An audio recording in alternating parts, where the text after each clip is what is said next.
Do you ever get excited for a new game simply because it references a previous game that you loved in the same franchise? Enter Resident Evil Requiem, where the first trailer introduces us to Grace Ashcroft, who then has her boss call her into the office and send her to a place that's a huge trigger for her. Yeah, more on this in the spoiler section, but sometime later we see the Raccoon City Police Department from Resident Evil 2, and at that point I was interested as the remake of 2 is one of my favorite games of all time. Then we get Leon in a later trailer. Oh yes, I dropped everything to play this game and ended up beating it in a weekend. I liked pretty much everything about the game except for the story. Yeah, again, more on that in the spoilers section, but right now, let's talk about the good stuff. I think this may be a top 5 Resident Evil game for me, more so than 7 and 8, but 7 to me is still the scariest game in the franchise. Village? I really like Castle Dimitrescu. I think that was one of the series highlights, but in hindsight, the game kinda dips in enjoyment because I found that part so good. The rest of the game was not bad, but the castle in that game was a bit too much of a highlight, if that makes sense. This game takes the gameplay styles of Resident Evils 2 and 4, melds them in together in one game, which as you probably know by now, Grace's game is the Resident Evil 2 survival horror style, while Leon's gameplay is the action style like that of 4. To start with Grace, I really like Grace as a character. Not one time did I think, okay, can I play as Leon now? That's really saying something, as do you see these sales figures for the game? This is the fastest selling game in the franchise, even beating out Village in terms of speed, considering how much marketing that vampire lady did for the game. With Leon's popularity and references to a beloved title, I would say he sold this game. I have to say Grace's voice actress did a really good job voicing her. We've come a long way since the Jill sandwich line, that's for sure. Even her breathing patterns in a horror environment really sells the fear in her, and I also gotta say, this game has really good graphics as well. I'm more of a stylistic graphics kind of guy like that of Persona and other games with unique art styles, but a horror game with photorealistic graphics? That definitely helps with immersion. No, I am not using DLSS 5. The environmental storytelling really checks off all the boxes fitting for a horror game, although 7 to me was more scary as it took place in the middle of nowhere rather than here where the first area is in the middle of a city, but then for plot reasons, Grace ends up in a care center, and if you've played Resident Evil 2, you will realize this is a lot like the police station. The first half of the game relies on brand new content, while the second half is heavily reliant on Resident Evil fan service, but the new non-fan service content holds up well on its own. I mean, Grace's gameplay is really what I enjoy out of Resident Evil 2. I like exploring, finding new tools, finding keys to new places, mapping the place out. To me, it's like putting together a fun puzzle.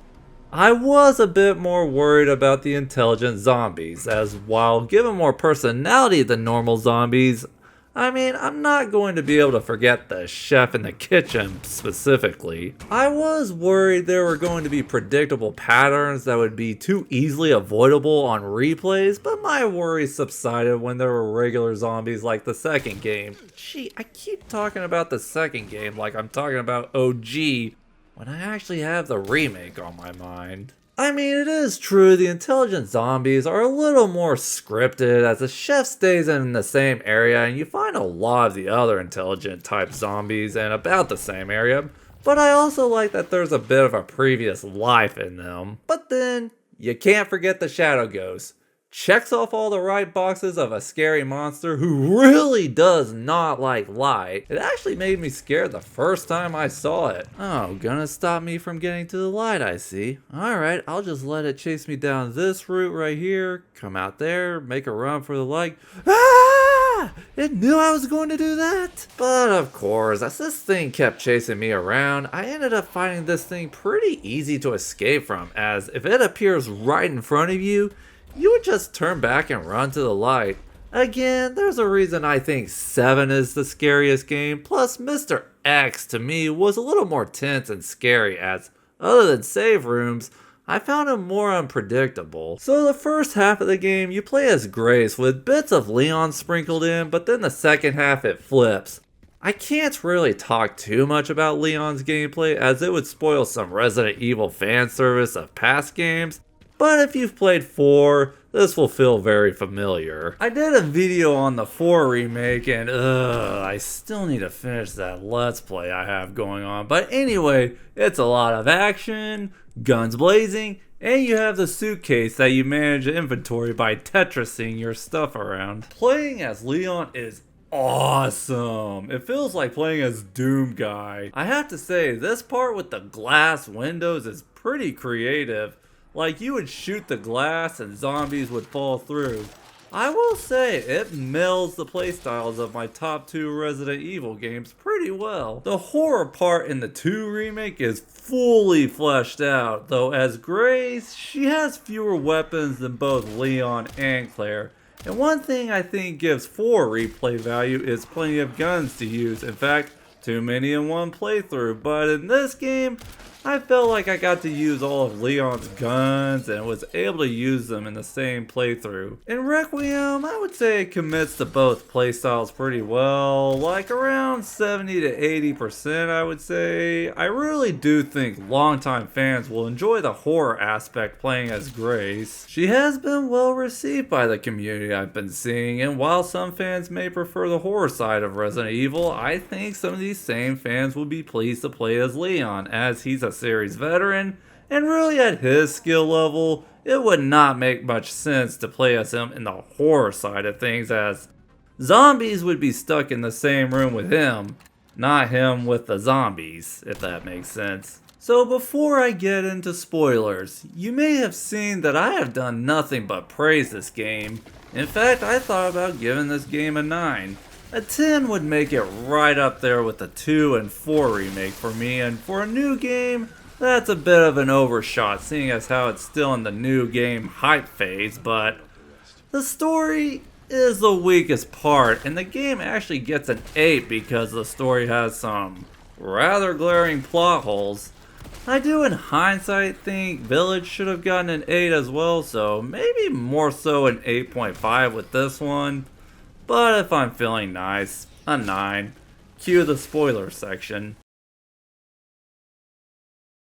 I was enjoying the story until I beat the game, and now in hindsight, I'm sure fans can point out plot holes in other games, but from what I've played, nothing really sticks out. But here, yeah, some of the plot holes are pretty bad. It made me question the whole storyline, actually. To start, the game opens up with a crime scene in a hotel where Grace lost her mother.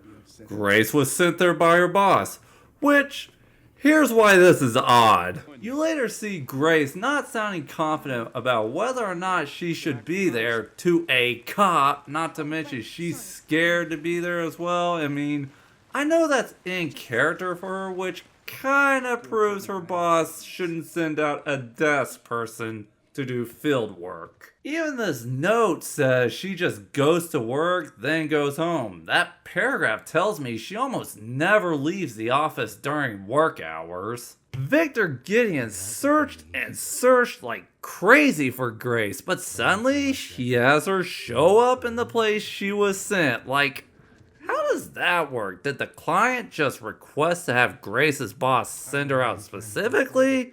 Or did Victor just hit lucky sevens on a slot machine that day? But also, he carries her out into the city, kidnapping her, yet no one raises an eyebrow at his tall height, odd appearances, how Grace is hanging over his shoulder, nor flinches at his tranquilizer pistol, which I will say is clearly visible in front of a bunch of cars with even more people walking by. Oh, Leon, you're just gonna leave your keys in the car? Okay. But then all throughout the game, Victor just keeps hammering this idea about how Grace is the chosen one, says his master made Grace who she is.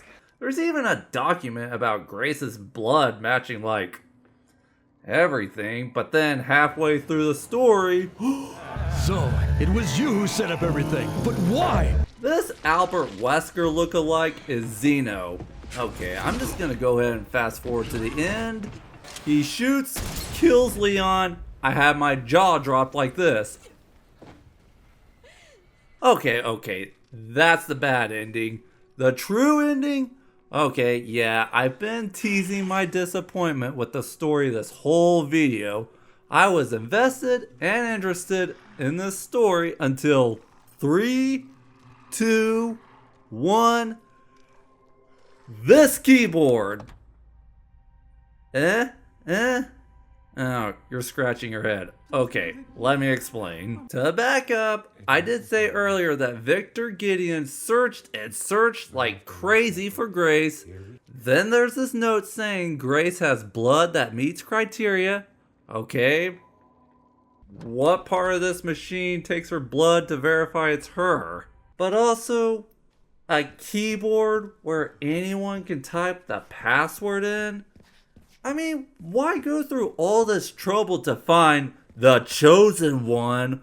Why not an engineer who built the system, or a physicist who knew the password, or, given this series logic, find a piece of paper with the password written on it? Wow, Grace, what is your origin story? In the end, as good of a character as Grace is, I expected more of an origin story out of her, given how much the story builds her up as a necessity for the villain's goals. I was half expecting a story similar to Sephiroth from Final Fantasy VII, where he had experiments done to him. Given that Emily the blind person looks somewhat like her, and this part of the orphanage from Resident Evil 2 where you run away from these kids, but other than the Resident Evil 2 fan service, I ended up finding the orphanage rather pointless for the story, as Grace really is just a normal person who was adopted by Alyssa Ashcroft. I was beginning to think Emily and those kids were clones of Grace to replicate the oh so important key that Grace was. Elpis? Yeah, what did not Albert Wesker say this was again? What is Elpis? The power to upset the military balance of the world. And this video? Except Elpis, the goddess of hope. You're so obsessed with making it seem so much more epic, so much more important than it really is. That just ended up being a cure for Leon's sickness, which he got years after the events of Resident Evil 2, which said game actually triggered the virus years later. I don't know how that works, but Elpis helped him. But with not Albert Wesker, it takes away his powers. Then he gets killed by Victor Gideon, who I thought died in a motorcycle crash halfway through the game, but guess not. But Raccoon City definitely brought me some excitement. Yeah, that big area in the city definitely caused my frame rates to drop, and I have this graphics card right here. But when I got to the police station, oh man, I walked everywhere in this place, taking in the nostalgia of such a classic setting. I wanted to turn this place inside out, doing Barry's puzzle, which is a character from the first Resident Evil, the boss against Mr. X 2.0. I mean, if you get disappointed in the plot, you do get some good Resident Evil fan service from the past games. While, yeah, I would have liked to see Ada Wong. Is that who Leon married? Anyway, but also this game did not have Claire Redfield other than a keychain? Why? Capcom, you got Sherry Birkin in this? She would not have been alive if it weren't for Claire. Capcom, having a bunch of nods to Resident Evil 2 without Claire making an appearance? That's just wrong. Criticisms of story aside, the game is really good. Don't let my thoughts of the story deter you from playing this game if you have not already. The atmosphere is great, plays great, the main protagonists are great, Resident Evils 2 and 4 are still my first and second favorite Resident Evils, but I'm still deciding on a third favorite. Would it be the first one? The third one? Yeah, it's one I like that everyone hates. Or this one? I'll have to let my opinion on this one marinate a little longer, but I give it a toss-up between an A or B rank, meaning it's a strong 8 out of 10 or a 9 out of 10 at most. Thank you all for watching, have yourselves a blessed night, and take care.